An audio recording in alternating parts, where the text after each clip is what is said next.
स्वागत है दोस्तों आप सभी का अपने यूट्यूब चैनल में। दोस्तों आज का ये वीडियो दोस्तों जिगबोर्ड के दोस्तों क्लास 9 के सभी विद्यार्थी के लिए दोस्तों वेरी मोस्ट इंपोर्टेंट वीडियो होने वाला। ठीक है, आज के इस वीडियो में दोस्तों हम लोग देखने वाले जो 12 अप्रैल को दोस्तों आप सभी का बोर्ड एग्जाम होगा, किसका, सामाजिक विज्ञान का। दोस्तों उसके लिए दोस्तों आज के इस वीडियो में हम लोग जो है 40 मोस्ट इंपोर्टेंट एमसीक्यू प्रश्न को आज के इस वीडियो में हम लोग सोल्व करने वाले हैं, जो दोस्तों आपका 12 अप्रैल के सोशल साइंस यानी कि सामाजिक विज्ञान के पेपर में दोस्तों डायरेक्ट आपको बोर्ड एग्जाम में देखने को मिलने वाला है। इसलिए दोस्तों वीडियो को अंत तक देखिएगा, जितना भी दोस्तों उनको जरूर शेयर कीजिएगा। ठीक है, और अगर चैनल पर दोस्तों पहली बार आए हैं चैनल को सब्सक्राइब करने के साथ साथ बेल नोटिफिकेशन को ऑल पर प्रेस कर लीजिएगा।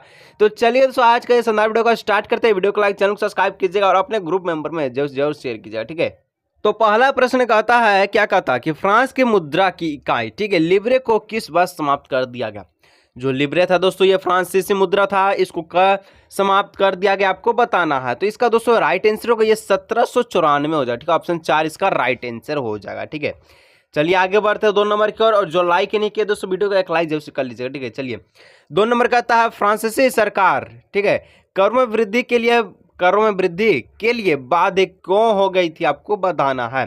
तो यह दोस्तों बढ़ते जा रहे हैं कर्ज को चुकाने के लिए, ठीक है, सेना के रखरखाव के लिए, राज्य दरबार तथा सरकारी कार्यकाल को चलाने के लिए, यानी कि ऑप्शन 4 इसका राइट आंसर होगा। इनमें से सभी इसका राइट आंसर हो जाएगा। ठीक है, नेक्स्ट है दोस्तों 3 नंबर का प्रश्न कहता है, क्या कहता है कि फ्रांस की पूरी आबादी का लगभग कितना प्रतिशत ठीक है यानी कि 90% लोग कौन थे। जो फ्रांस का जो पूरा आबादी था दोस्तों 100 में से 90% लोग जो कौन था, आपको बताना है। तो 3 का हो जाएगा ऑप्शन नंबर 1 यानी कि किसान लोग थे। ठीक है, चलिए नेक्स्ट बढ़ते हैं 4 नंबर की ओर। क्या कहता है कि 1748 में ठीक है the spirit of the law की रचना किसने की। कब? 1748 में द स्पिरिट ठीक है स्पिरिट ऑफ द लॉ की रचना कौन किया था, आपको बताना है। तो 4 का जो हो जाएगा दोस्तों ऑप्शन नंबर 3 मॉन्टेस्क्यू इसका राइट आंसर होगा। ठीक है, आगे बढ़ते हैं, नेक्स्ट बढ़ते हैं 5 नंबर की ओर। क्या कहता, 5 नंबर का प्रश्न कहता है कि जब ठीक है कब, जब यहाँ पर 1791 में फ्रांस की नेशनल असेंबली ने संविधान का प्रारूप पूरा कर लिया, तो इसका मुख्य उद्देश्य क्या था। तो इसका दोस्तों जो मुख्य उद्देश्य था क्या था कि सम्राट की शक्तियों को सीमित करना। ठीक है, ऑप्शन इसका 1 इसका राइट आंसर हो जाएगा। ठीक है, चलिए नेक्स्ट बढ़ते हैं प्रश्न संख्या 6 नंबर की ओर। ठीक है, क्या कहता है कि फ्रांसीसी उपनिवेशों में ठीक है कौन सी प्रथा का उन्मूलन जैकोबिन शासन के ठीक है क्रांतिकारी सामाजिक सुधारों में से एक था।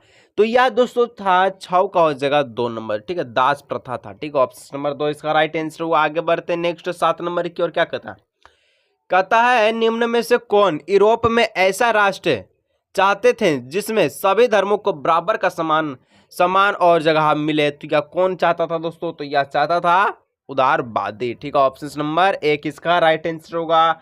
आगे बढ़ते नेक्स्ट बढ़ते 8 नंबर की ओर। क्या कहता है निम्न में से किसका विश्वास था कि खुद को पूंजीवादी शोषण से मुक्त कराने के लिए मजदूरों को एक ठीक है अत्यंत भिन्न और किस्म का समाज बनाना होगा। तो यह कौन था, किसका विश्वास था। तो 8 का जो right answer option number 3 Karl Marx का। ठीक है, ऑप्शन नंबर 3 का विश्वास था। ठीक है, चलिए नेक्स्ट बढ़ते 9 नंबर। क्या कहता है 9 नंबर कहता है दोस्तों कि फिनलैंड, लातविया, लिथुआनिया, एस्टोनिया तथा पोलैंड के कुछ हिस्से किस समाज के अंग थे। तो ये सब जो है दोस्तों ये हिस्सा ये किसका समाज के कौन से समाज के अंग है, आपको बताना।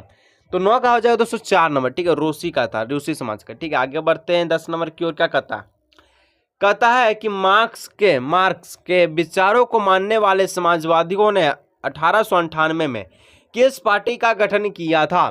तो किया था दोस्तों यहाँ पर जो है ठीक है Russian social democratic workers party का स्थापना किया था। ठीक है, गठन किया था बोले या स्थापना किया था। ठीक है, चलिए आगे। अभी 11 नंबर का प्रश्न कहता है 1914 में 2 यूरोपीय गठबंधनों के बीच युद्ध छिड़ गया। एक खेमे में जर्मनी, ऑस्ट्रिया और तुर्की थे। तो दूसरे खेमे में कौन कौन देश थे, आपको बताना है। तो 11 का हो जाए दोस्तों ऑप्शन नंबर 1 फ्रांस, ब्रिटेन और रूस था। ठीक है, दूसरे में। ठीक है, चलिए आगे बढ़ते हैं 12 नंबर की ओर। 12 नंबर का प्रश्न है कि पूर्वी देशांतर रेखा जो भारत की मानक या मनोत्तर रेखा मानी जाती है, ठीक है, कौन पूर्वी रेखा, तो भारत की किस राज्य और शहर से होकर गुजरती है। तो शहर और राज्य दोनों बताना है। तो इसका हो जाएगा उत्तर प्रदेश राज्य और मिर्जापुर शहर का नाम। ठीक है, ऑप्शन नंबर 1 राइट आंसर होगा। ठीक है, भारत का पूर्वी देशांतर, ठीक है, मानक यमनोत्तर। आगे दोस्तों 13 नंबर का प्रश्न कहता है पश्चिम यूरोपीय देशों एवं पूर्वी एशियाई देशों को कौन सा सागर मिलाती है, तो आपको बताना है। तो यह दोस्तों हिंद महासागर मिलाता है। ठीक है, ऑप्शन नंबर 3 इसका राइट आंसर होगा। आगे बढ़ते नेक्स्ट 14 नंबर का प्रश्न है, कहता है कि भारत की भूमि की सीमाएं उत्तर पश्चिम में किस देश के साथ जुड़ी है। भारत का जो भूमि है दोस्तों, इसका सीमाएं उत्तर पश्चिम में कौन सा देश के साथ जुड़ा हुआ है, तो 14 का हो जाएगा ऑप्शन नंबर 1 पाकिस्तान और अफगानिस्तान में। ठीक है, पाकिस्तान एवं अफगानिस्तान के बीच जुड़ा हुआ है। ठीक, चलिए आगे बढ़ते हैं। 15 नंबर क्या कहता है कि सतलुज एवं सिंधु के बीच स्थित हिमालय के भाग को किस नाम से जाना जाता। सतलुज एवं सिंधु के बीच स्थित हिमालय के भाग को किस नाम से जाना जाता है, तो 15 का हो जाएगा ऑप्शन नंबर 1 हिमाचल हिमालय के नाम से जाना जाता है। ठीक है, हिमाचल हिमालय। ठीक है, आगे 16 नंबर है दोस्तों, कहता है पटकोई नागा मिजो तथा मणिपुर निम्न में से किनके नाम है, तो यह दोस्तों किनका नाम है, तो यह है आप सभी का पहाड़ियों का नाम। ठीक है, ऑप्शन नंबर 4 इसका राइट आंसर होगा। ठीक है, चलिए आगे 17 नंबर कहता है कि भारत का उत्तरी मैदान जो जलोढ़ मिट्टी से बनी है उसका निर्माण किन नदियों के द्वारा हुआ है। भारत का जो उत्तरी मैदान है दोस्तों ये जलोढ़ मिट्टी से बना हुआ, तो इसका जो निर्माण है कौन सा नदी से हुआ है, जलोढ़ मिट्टी का निर्माण आपको बताना है। तो 17 का हो जाएगा दोस्तों सिंधु गंगा और ब्रह्मपुत्र। ठीक है, ऑप्शन नंबर 3 इसका राइट आंसर होगा। आगे बढ़ते 18 नंबर की ओर, कहता है किन कारणों से भारत का उत्तरी मैदान कृषि की दृष्टि से सर्वाधिक उत्पादक क्षेत्र माना जाता है। ऐसा कौन सा कारण है जिसके कारण भारत का जो उत्तरी मैदान दोस्तों कृषि को दृष्टि से कृषि के दृष्टि से सर्वाधिक उत्पादन वाला क्षेत्र माना जाता है। तो 18 का हो जाएगा दोस्तों, देखिए समृद्ध मृदा आवरण, प्रचुर पानी की उपलब्धता और अनुकूल जलवायु बोले या भौगोलिक जलवायु बोले, बात बराबर है। यानी कि सभी दोस्तों यहाँ पर राइट आंसर का ऑप्शन 4 हो जाएगा। इनमें से सभी कारणों से बताया गया है। ठीक है, कौन किस साल। अब 19 नंबर कहता है कि मानसरोवर झील किस देश में स्थित है, तो मानसरोवर झील दोस्तों ये तिब्बत में स्थित है। ठीक है, तिब्बत, ऑप्शन नंबर 2 इसका राइट आंसर होगा, तिब्बत में। ठीक है, चलिए आगे बढ़ते हैं। आगे 20 नंबर का प्रश्न कहता है कि सतलुज, ब्यास, रावी, चिनाब तथा झेलम आपस में मिलकर पाकिस्तान में यहाँ पर मिठान कोट के पास किस नदी में मिल जाती है, तो सतलुज, ब्यास, रावी, चिनाब, झेलम ये कहाँ मिलता है, तो ये मिल जाता है दोस्तों सिंधु घाटी में। ठीक है, सिंधु में मिल जाता है। ऑप्शन नंबर 2 इसका राइट आंसर होगा। आगे 21 नंबर का आता है कश्मीर घाटी का एक प्रसिद्ध झील का नाम क्या, तो कश्मीर घाटी में दोस्तों एक प्रसिद्ध झील है और उसका नाम क्या है, तो 21 का हो जाएगा ऑप्शन नंबर 1 डल झील। ठीक है, डल झील जो कि मीठे पानी के लिए प्रचलित है। ठीक है, आगे अब है दोस्तों 22 नंबर का प्रश्न है कि झीलों के निर्माण से क्या लाभ होता है, तो इसका जो लाभ है दोस्तों होता है जल विद्युत उत्पादन करने में सहायक होता है, आसपास के क्षेत्रों में जलवायु को समान बनाती है और प्राकृतिक सुंदर एवं पर्यटन का यहाँ पर क्या होता है बढ़ती है। यानी कि सभी इसका राइट आंसर, इनमें से सभी कारण बहुत अच्छा सकता है। ठीक है, लाभ होगा सभी। चलिए अब नेक्स्ट 23 नंबर का प्रश्न कहता है कि निम्न में से शासन का एक ऐसा रूप जिसमें शासकों का चुनाव लोग करते हैं, तो कहाँ करते हैं लोग शासकों का चुनाव, लोकतंत्र में करते हैं। यानी कि ऑप्शन नंबर इसका 1 इसका राइट आंसर होगा। नेक्स्ट 24 नंबर कहता है कि वर्ष 2002 में पाकिस्तान के किस राष्ट्रपति के द्वारा लीगल फ्रेमवर्क ऑर्डर के जरिए वहां के संविधान को बदल डाला गया, तो यह दोस्तों किया गया था परवेज मुशर्रफ के अनुसार। ठीक, ऑप्शन नंबर 3 इसका राइट आंसर होगा। आगे बढ़ते हैं नेक्स्ट प्रश्न 25 नंबर कहता है लोकतंत्र के विपक्ष में दिए गए एक तर्क निम्न में से कौन है, कौन तर्क जो लोकतंत्र के विषय में आता है, लोकतंत्र के विपक्ष में आता है, आपको बताना है।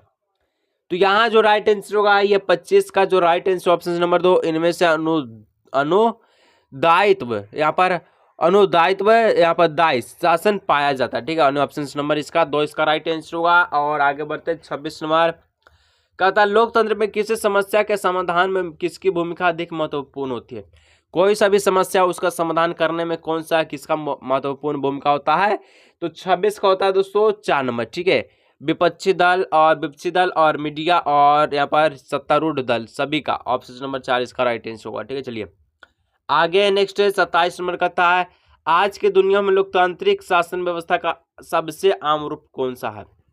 आज की दुनिया में लोकतांत्रिक शासन व्यवस्था को सबसे आम रूप कौन सा दिया गया है, तो यह दिया गया दोस्तों लोगों द्वारा चुने गए प्रतिनिधियों के माध्यम से शासन चलाना। ठीक है, ऑप्शन नंबर 1 इसका राइट आंसर होगा। नेक्स्ट दोस्तों 28 नंबर कहता है कि नेशनल मंडेला को दक्षिण अफ्रीका के, ठीक है, सबसे भयावह जेल में 28 वर्षों तक रहना पड़ा। वह जेल किस द्वीप में स्थित था, तो जो यह द्वीप था दोस्तों ये आपका रोबेन द्वीप में स्थित था। ठीक है, ऑप्शन नंबर 4 इसका राइट आंसर होगा। ठीक है, चलिए अब 29 नंबर कहता है कि दक्षिण अफ्रीका में रंगभेद के खिलाफ जब जनता का संघर्ष और विरोध बढ़ने लगा तो वहां की जो सरकार ने अपनी नीतियों में क्या बदलाव शुरू किया, तो वह किया तो दोस्तों यहाँ पर भेदभाव वाले कानून को वापस ले लिया गया, राजनीतिक दलों पर लगा प्रतिबंध उठा लिया गया, नेशनल मंडेला को आजाद कर दिया गया, यानी कि सभी सत्य था। ऑप्शन नंबर 4 इसका राइट आंसर हुआ। ठीक है, चलिए आगे बढ़ते और जो लाइक नहीं किया तो वीडियो को एक लाइक करके चैनल को सब्सक्राइब करने के साथ साथ अपने दोस्तों के साथ शेयर कर जरूर कीजिए। ठीक है, कहता है लोकतांत्रिक शासन वाले देशों में किसका होना जरूरी माना जाता है। ठीक है, तो 30 का हो जाएगा दोस्तों संविधान का होना जरूरी माना जाता है। ठीक, ऑप्शन नंबर 2 संविधान है तो कल है तो संविधान है। ठीक है, चलिए आगे कहता है 31 नंबर की भारत देश ने किस आधार पर हुए बंटवारों को यहाँ पर विभीषिका झेली थी, तो विभाषिका किस में झेली थी दोस्तों, तो 31 का जो राइट आंसर ये धर्म के नाम पे, ऑप्शन नंबर 1। ठीक है, चलिए आगे 32 नंबर की संविधान प्रमुख रूप से क्या काम करता है, तो संविधान दोस्तों यह प्रमुख रूप से कौन सा काम करता है, तो यह करता है क्या करता है, तो लोगों के बीच यहाँ पर लोगों के बीच जरूरी भरोसा और सहयोग विकसित करता है, सरकार के अधिकारियों को सीमा तय करता है, समाज के गठन के लिए लोगों की आकांक्षा को व्यक्त करता है, यानी ऑप्शन नंबर 4 राइट आंसर। ठीक, आगे 33 नंबर कहता पालमपुर के निकट बड़े गांव का क्या नाम था। आ गया पालमपुर की कहानी। ठीक है, चलिए तो पालमपुर के निकट दोस्तों बड़े गांव का क्या नाम था, तो 33 का हो जाएगा ऑप्शन नंबर 1 रायगंज नाम था। ठीक है, ऑप्शन नंबर 1 इसका राइट आंसर होगा। आगे 34 नंबर का प्रश्न कहता है कि भूमि मापने के लिए मानक इकाई क्या है, किस चीज से भूमि नापा जाता है, इसका मानक इकाई बोला है, तो 34 का हो जाएगा ऑप्शन नंबर 3 हेक्टेयर। ठीक है, हेक्टेयर।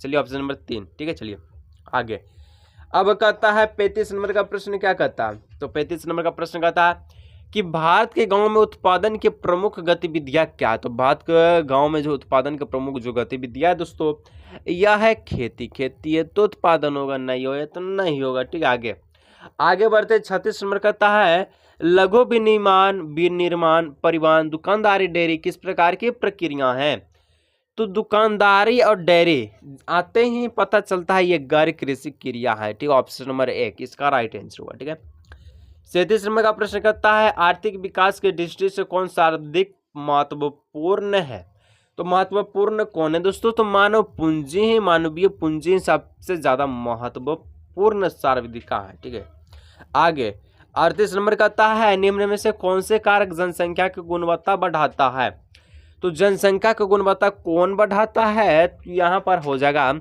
साक्षरता दर, लोगों का स्वास्थ्य, कौशल निर्माण। अनेक ऑप्शन नंबर कहें तो 4 राइट आंसर होगा। ठीक है, आगे 39 नंबर का प्रश्न कहता है ऐतिहासिक और सांस्कृतिक कारणों से परिवार में महिलाओं और पुरुषों के बीच किसका विभाजन हुआ रहता है, तो यह होता है दोस्तों श्रम का। ठीक है, श्रम का होता है। ऑप्शन नंबर 3 इसका राइट आंसर होगा। आज के इस वीडियो का लास्ट प्रश्न दोस्तों, और अगर वीडियो अच्छा लगता है तो वीडियो को लाइक, चैनल को सब्सक्राइब कीजिएगा। और दोस्तों लोग नेक्स्ट सब्जेक्ट का भी तैयारी करने वाले हैं। ठीक है, कहता है किस प्रकार की जनसंख्या अर्थव्यवस्था पर बोझ होती है, तो दोस्तों यहाँ पर निरक्षर और अस्वस्थ। ठीक है, जो पढ़ा लिखा ना है, जिसका पास अक्षर को कोई स्वास्थ्य नहीं और जिसका स्वास्थ्य खराब हो, यही 2 चीज जनसंख्या अर्थव्यवस्था पर बोझ बनाती है। तो दोस्तों आज की इस वीडियो में हम लोग 12 अप्रैल के लिए, ठीक है, सोशल साइंस क्लास 9 का 40 मोस्ट इंपोर्टेंट ऑब्जेक्टिव प्रश्नों को सॉल्व किए। अगर वीडियो अच्छा लगता है वीडियो को लाइक, चैनल सब्सक्राइब कीजिएगा। मिलेंगे दोस्तों हम लोग नेक्स्ट वीडियो में। ठीक है।